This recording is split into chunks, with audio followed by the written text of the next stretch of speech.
Laughter erupted across the glass-walled boardroom. Around an 8-meter walnut table, dozens of executives debated a $1 billion deal. Among the expensive suits stood Ella Hart, 13 years old, the maid's daughter, tucked behind her mother's back. But when the girl spoke, "If you let me see that chart, I think I know why that number is wrong." Silence held for 2 seconds. Then the room exploded with laughter, a child daring to correct billionaire Graham Voss. No one knew that exact moment would save his entire empire. But before we continue, make sure you've subscribed to the channel and comment where you're watching this video from. We'd love to know how far our story has traveled. Evelyn Hart. Ella's mother had been a longtime housekeeper for the family of billionaire Graham Voss, chairman of Voss Tech Holdings. Every morning she arrived early, bringing Ella along because there was no one to watch her. Ella was a brilliant student, curious, and especially in love with mathematics, particularly the company data sheets she'd glimpsed on Graham's desk. Her mother always reminded her, "Don't touch other people's things, just look." But Ella had a photographic memory. She remembered every number. While her mother brewed coffee, Ella sat quietly in the corner of the conference room, observing. She saw financial charts, listened to people discuss profits, but in her mind she noticed something else. Those numbers don't add up correctly. One day she overheard Graham shouting at an employee, "If the budget projection is wrong one more time, I'm firing the entire department." And she thought, if I could help, would they even believe a child? The Voss Tech headquarters occupied 3 floors of a steel and glass tower in the financial district. Every surface gleamed, every voice echoed authority. Ella didn't belong in that world. She knew it. Everyone knew it. But numbers didn't care about belonging. She'd spent countless mornings sitting cross-legged on the floor near the supply closet, a worn notebook in her lap, sketching patterns she'd seen on whiteboards before they were erased. Revenue projections, quarterly forecasts, growth trajectories. Her mother would find her there, lips moving silently as she calculated. "Baby, what are you doing?" "Just thinking, Mama." Evelyn would smile, tired but proud. Her daughter's mind was a gift she couldn't fully understand but fiercely protected. The executives never noticed Ella. To them, she was furniture, invisible. That invisibility became her education. She learned that confidence often masked incompetence.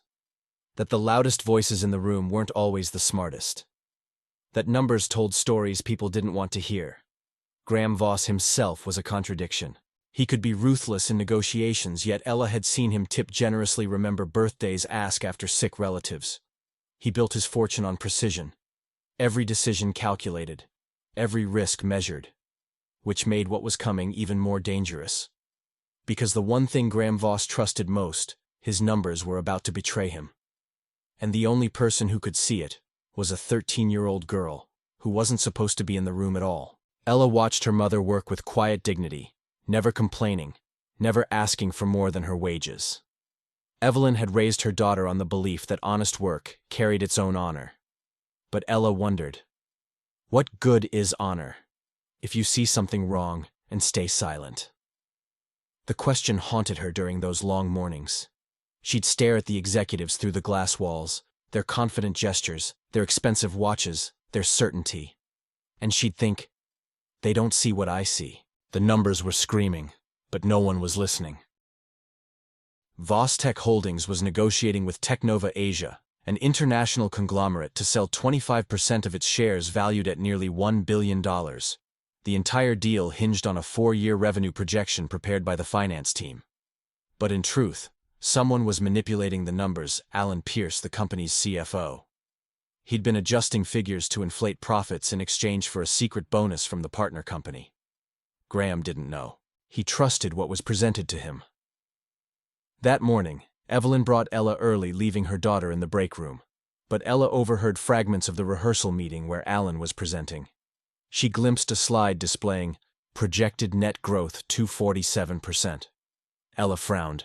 She clearly remembered the original chart in Graham's office showing only 147%. She quickly scribbled in her small notebook, "Something's wrong with Q3," and decided, despite her fear, she had to speak up. The stakes were enormous. Technova's leadership was flying in from Singapore. Legal teams from both sides had spent months drafting contracts. Investment banks stood ready to process the transaction. This wasn't just business, it was Graham's legacy. He'd built Vostech from nothing. Started in a garage with borrowed equipment and a vision. 25 years of 16-hour days, missed family dinners, sacrificed friendships. Now, he was ready to step back, bring in partners, secure his employees' futures. The sale would make him one of the wealthiest men in the country, but it would also validate everything he'd built, prove that his life's work had value beyond his own belief. Alan Pierce understood this desperation. He joined Vostech 5 years ago with impeccable credentials. Harvard MBA, stint at Goldman Sachs, recommendations that glowed. What those references didn't mention was his pattern. He'd done this before at 2 other companies. Subtle manipulation. Nothing traceable until it was too late. His method was elegant. He didn't fabricate entirely new numbers. He duplicated existing strong quarters, relabeled them, and embedded them in complex spreadsheets where few would notice. The inflated projections made Vostech look like a rocket ship. Technova's analysts saw exponential growth. Their board approved the premium valuation. Everyone would profit. Except the truth. Alan had already spent his expected bonus in his mind. The villa in Tuscany. The yacht. Early retirement at 50. He'd earned it, he told himself. All those years of grinding through financial models, playing second fiddle to visionaries who got the glory while he did the real work. This was his turn. The rehearsal presentation went flawlessly. Graham nodded approvingly. The legal team found no issues. Marketing prepared the press release. Everything was aligned. Except for one detail, no one had accounted for a 13-year-old girl with perfect recall and an inconvenient sense of right and wrong. Ella sat in the break room, her notebook open, reviewing what she'd seen. The numbers didn't just fail to match. They formed a pattern. Q3's figures appeared twice, once legitimately, once disguised with different labeling. She'd noticed it because she'd been studying the quarterly reports her mother accidentally left visible while cleaning Graham's office. Ella didn't understand corporate fraud. She didn't know about SEC violations or shareholder lawsuits. She only understood that when you add the same number twice, you get the wrong answer. And wrong answers, her teacher always said, lead to wrong conclusions. Her hands trembled as she closed the notebook. Speaking up meant embarrassing her mother. Maybe costing her the job. They needed this income. The apartment rent, her school supplies. Everything depended on Evelyn's position here. But staying silent meant watching someone lie. Watching Graham make a decision based on false information. Ella thought about a story her mother once told her. About Evelyn's own mother who'd seen a shopkeeper shortchange an elderly customer and said nothing, regretting it for years. Sometimes, Evelyn had said, "The hardest thing is knowing you could have made a difference and chose not to." Ella looked at the closed boardroom door. Behind it, powerful people were finalizing a deal that would change lives. And she, powerless in every conventional sense, held the one piece of information that could change everything. The afternoon meeting was in 3 hours. She had to decide who she wanted to be. The official meeting began that afternoon. Technova had arrived. Evelyn was serving water. Ella stood motionless behind the curtain. When the slide displayed 247%, the girl stepped forward, her voice trembling. "Excuse me, but that number is wrong." The room fell silent for 2 seconds. Then laughter erupted. Alan smiled mockingly. "And where exactly did this little girl get her finance degree?" Graham's voice turned cold. "Evelyn, take her outside." But Ella didn't retreat. "I just want to show you that the Q3 line has duplicated data. The number 247 is from last month's copy." She stepped closer, unfolding the note she'd written. Using her finger, she pointed at the chart section. "Right here you have 2 revenue lines with the same Q3 delta code."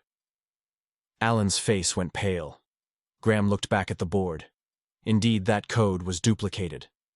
The atmosphere shifted. Technova executives began whispering among themselves. If this was true, Vostech had just inflated its company value. The lead negotiator from Technova, a sharp-eyed woman named Catherine Lee, leaned forward. "Mr. Voss, perhaps we should examine this more carefully." Graham's jaw tightened. 25 years of building credibility, And now a child was questioning his numbers in front of international partners. His first instinct was anger. His second was fear. Because deep down he recognized something in Ella's eyes. Not mischief. Not attention-seeking.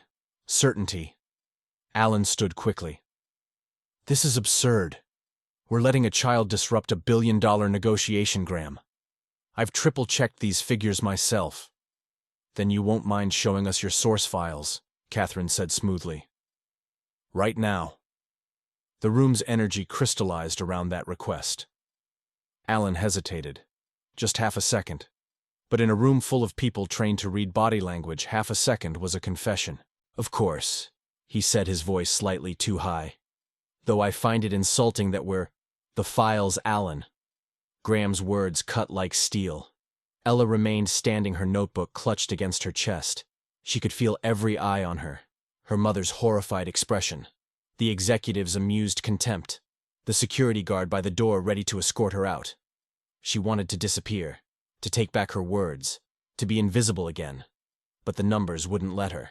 Alan pulled out his laptop with exaggerated confidence, fingers moving across the keyboard. Here, Q3 projections, all properly sourced from our quarterly analysis, cross-referenced with market trends validated by our audit team. Stop. Catherine was looking at her own tablet. I'm looking at the preliminary files you sent us last week. The file metadata shows this current version was modified yesterday, at 11:47 p.m. The room went very quiet. Why, she continued, would final projections need editing the night before presentation? Alan's confidence cracked. Standard updates. We received late-breaking data from which source? Graham's voice was dangerous now. I'd have to check my which source, Alan. The silence stretched. Outside the floor-to-ceiling windows, the city continued its indifferent rhythm.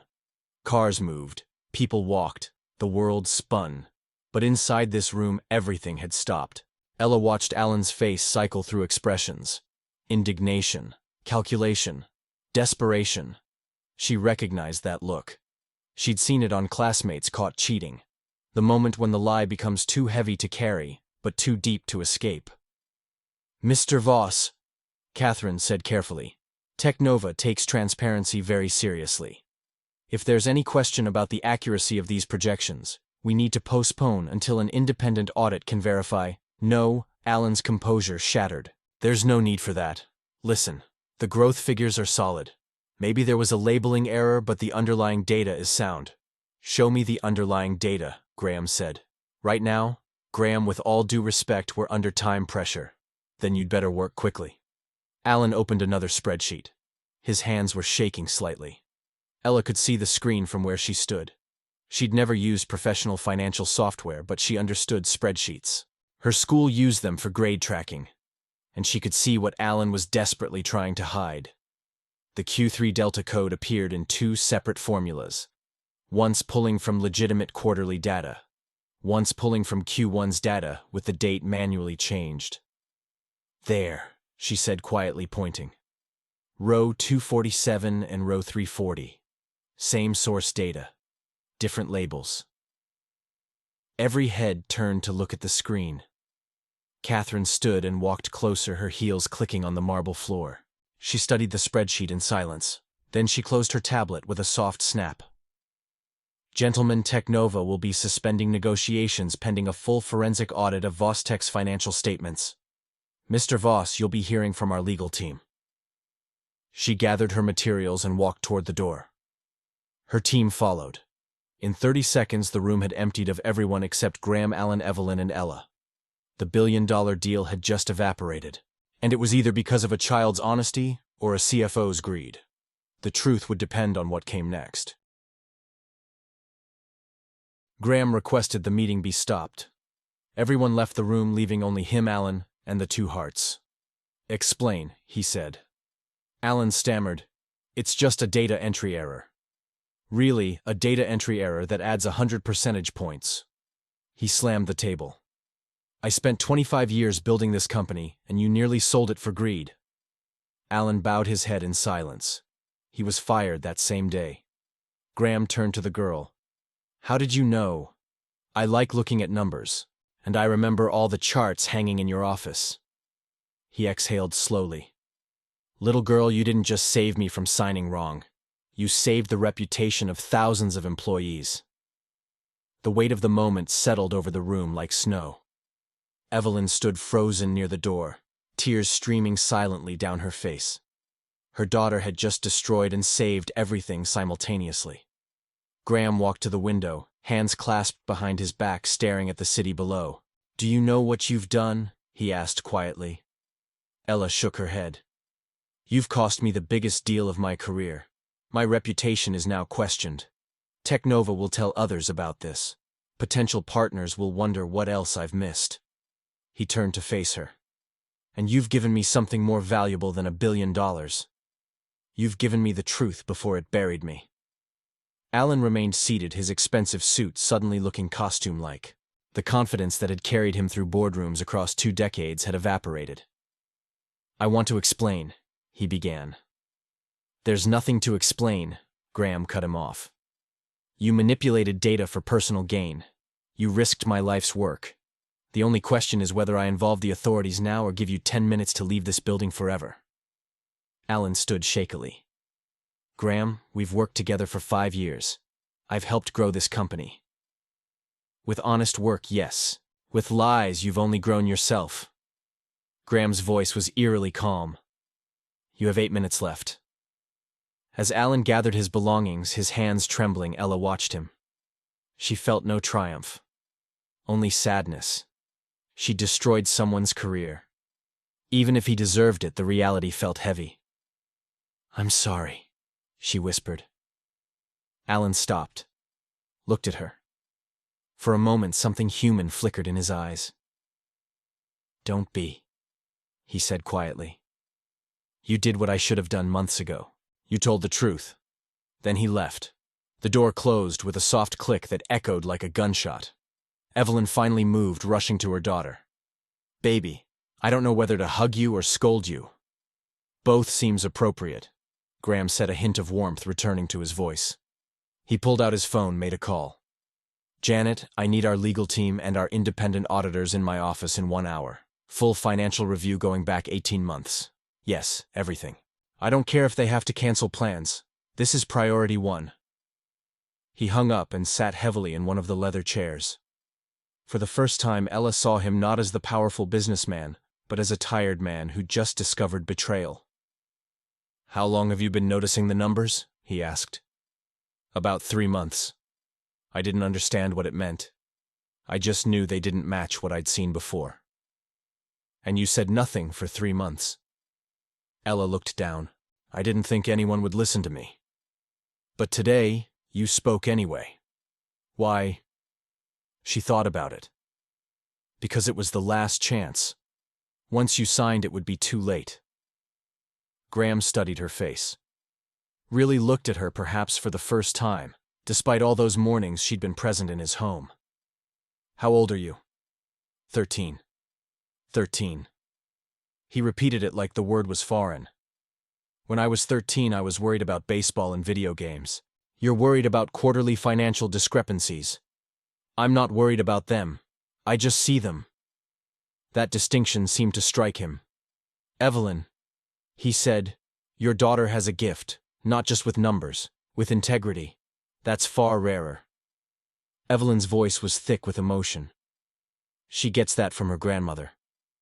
My mother always said the truth costs something, but lies cost everything. Your mother was wise." Graham stood, walked to his desk, pulled out a business card. "Ella, I'm going to give you something, my direct phone number. If you ever see something in any context anywhere that doesn't add up, I want you to call me. But you're just the person who saved me from the biggest mistake of my life. That's not just anything." He handed her the card. She took it with both hands like receiving something sacred. "The audit will take weeks." Graham continued, speaking more to himself now. "We'll have to notify the board. There will be questions. Investigations. The press will have a field day." He looked at Ella again. "But we'll survive it. Because we'll be telling the truth. And that I'm learning from a 13-year-old is the only foundation worth building on." Evelyn began to speak, then stopped. What could she say? Thank you felt inadequate. Sorry felt wrong. Graham seemed to understand. Go home, he said gently. Both of you. Take the rest of the day. Ella, bring your mother back tomorrow. We have a lot to discuss. As they left, Ella paused at the door. Mr. Voss, will your company be okay? He smiled, and for the first time that day, it reached his eyes. Because of you, little one, it has a chance to be better than okay. It has a chance to be honest. The press reported, Voss Technova deal temporarily suspended for independent audit. But instead of collapsing, the transparency increased Technova's investment valuation to $1.2 billion. At a press conference, Graham announced publicly, a 13-year-old girl saved me from the biggest mistake of my life. People laughed thinking it was a joke, but he wasn't laughing. He awarded Ella the Voss Future Scholar Honorary Scholarship, promising to fund her education through university. After the conference, Graham asked, why did you speak up even knowing no one would believe you? Ella answered, because staying silent is also a wrong choice. The story spread faster than anyone anticipated. Within 48 hours, major news outlets picked it up. Not as a business story, but as a human one. Maid's daughter exposes corporate fraud, read one headline. Teen's photographic memory saves billion-dollar company, proclaimed another. The coverage made Graham uncomfortable. He hadn't meant to create a media spectacle. But Ella's response to reporters impressed him even more than her mathematical insight. When a journalist asked if she felt proud, she said simply, I feel relieved. Proud would mean I did something special. I just did what anyone should do. That clip went viral. Technova's CEO, Richard Chen, called Graham personally 3 days after the failed meeting. I've reviewed the independent audit results, he said. Your company's actual numbers, the real ones, are more impressive than the fraudulent projections. Graham was confused. How is that possible? Because they're sustainable. Pierce's numbers showed explosive growth that would have required miracles. Your actual trajectory shows steady, intelligent expansion. That's what we invest in. Miracles disappear. Good management compounds. The new deal was structured differently. More partnership, less acquisition. Technova would invest $1.2 billion for 20% equity plus board representation. Graham would maintain control. His team would remain intact. And Vostech would have the capital to expand without selling its soul. The day the new contract was signed, Graham insisted Ella be present. She stood in the same boardroom where she'd been laughed at weeks earlier. This time when she entered, the Technova executives stood and applauded. Catherine Lee approached her. You know what you did. You showed us that Vostech has a culture that allows truth-telling, even from unexpected sources. That's the rarest asset in business. Richard Chen nodded.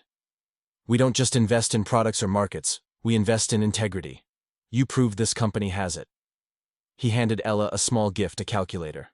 But not an ordinary one. This belonged to my grandfather, he explained. He was an accountant who exposed corruption in his firm in 1960s Taiwan, lost his job, became a taxi driver. But he never regretted it. He told me numbers don't lie, but people do. Your job is to let the numbers speak. Ella held the worn calculator reverently. I can't accept. You already have, Richard smiled. By being brave enough to let the numbers speak. The scholarship Graham established wasn't just for Ella. The Voss Future Scholar Program would identify 50 students each year from underrepresented backgrounds who showed exceptional analytical ability and moral courage. At the announcement ceremony, Graham explained, we spend millions training people to be smart. This program will invest in people who are already brave. Because I've learned that courage without position is more valuable than position without courage. Ella was named the program's first recipient and its symbolic face. But Graham made sure the publicity didn't overwhelm her. He hired a media consultant to protect her privacy, ensured she could remain in her regular school, kept her life as normal as possible. You gave me truth, he told Evelyn. I won't repay that by stealing her childhood. Evelyn's life changed too. Graham promoted her to Director of Workplace Culture, a newly created position reporting directly to him. Your job, he explained, is to make sure everyone here, regardless of title, feels empowered to speak truth. You raised someone who did it. Teach others how. She protested. I clean houses. I don't have a business degree. You have something better. You have credibility. Every employee knows your story. They'll listen to you in ways they'd never listen to a consultant. The first thing Evelyn did was create an anonymous reporting system where anyone could flag concerns without fear. The second was establish monthly open forums where entry-level employees could speak directly to executives. The third was place suggestion boxes everywhere, personally reviewing every submission. Within 6 months, 3 significant process improvements and 1 safety concern were identified through these channels. Vostech's employee satisfaction scores jumped 23%. Industry publications took notice. How Vostech rebuilt trust after near collapse became a case study taught in business schools, and at the center of it all was a simple principle Ella had demonstrated. Truth doesn't need authority. Authority needs truth. Ella enrolled at the Academy of Youth Economics, becoming the youngest student ever admitted. At the opening ceremony, she delivered a speech. Never be afraid of being laughed at when you speak the truth. Truth often makes people uncomfortable until it saves them. Graham sat in the front row smiling. He saw in her the honest version the business world desperately needed. Evelyn cried, "You did what I was afraid to do my whole life. You dared to speak what was right." The Academy's director, Dr. Patricia Monroe, had initially been skeptical about admitting someone so young. But after meeting Ella, she understood. Age measures time lived, Dr. Monroe told the faculty. It doesn't measure wisdom earned. Ella's classmates ranged from 16 to 18. At first, they treated her like a mascot. Within a month, they treated her like a mentor. She had a way of seeing through complex financial models to the simple questions underneath. Does this make sense? Who benefits? What are we missing? Her economics professor, startled during one lecture, stopped mid-sentence when Ella raised her hand. Yes. You said the merger was profitable for both companies. But if Company A's debt is hidden off balance sheet, wouldn't that change the analysis? The professor blinked. That's actually the exact scandal that unfolded 6 months after this merger. How did you... The growth rates don't match the cash flow patterns. Something had to be hidden. The class fell silent. Well, the professor said slowly, I think we've just identified our valedictorian. But Ella's greatest impact wasn't in the classroom. She started a peer tutoring program teaching younger students that math wasn't about memorizing formulas. It was about understanding patterns. Numbers tell stories, she'd say. Your job is to learn their language. Her tutoring sessions filled up immediately, not just with struggling students, but with curious ones. She made mathematics feel like detective work. Every problem a mystery, every solution a revelation. Graham visited the academy once a month, always sitting in the back during Ella's presentations. Afterward, they'd walk through the campus gardens. Do you ever regret speaking up that day? He asked during one visit. Ella considered carefully. I regret that Mr. Pierce lost his job. I regret that people got hurt. But I don't regret telling the truth. That's a mature distinction. My mom says truth is like medicine.